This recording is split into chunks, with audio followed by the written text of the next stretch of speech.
बारामतीत नीरा डावा कालवा फुटला, अनेकांच्या घरात शिरलं पाणी, शेतीचंही मोठ्या प्रमाणात नुकसान।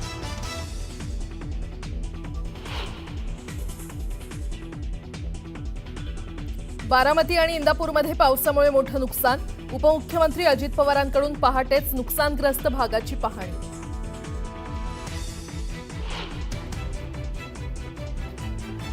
चिपळूणमध्ये नदीपात्रात अडकलेल्या 3 जणांची सुखरूप सुटका, मासेमारीसाठी नदीत गेले होते 3 जण।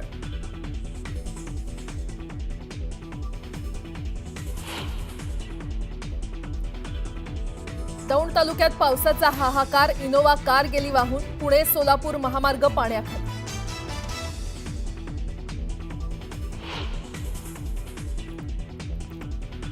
नाशिकच्या सिन्नर शहरातील बस स्थानकाचा भाग कोसळला, शिवशाही बस आणि 4 चाकी वाहनं दबली, बस स्थानकाचा भाग कोसळल्यानं कामाच्या दर्जावर प्रश्नचिन्ह।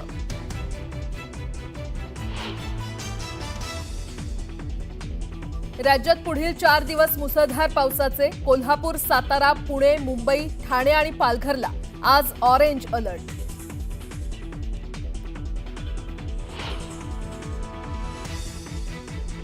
आणि केंद्रीय गृहमंत्री अमित शहा आज नांदेड दौऱ्यावर, शंखनाद सभेला लावणार हजेरी, भाजप करणार जोरदार शक्ती प्रदर्शन।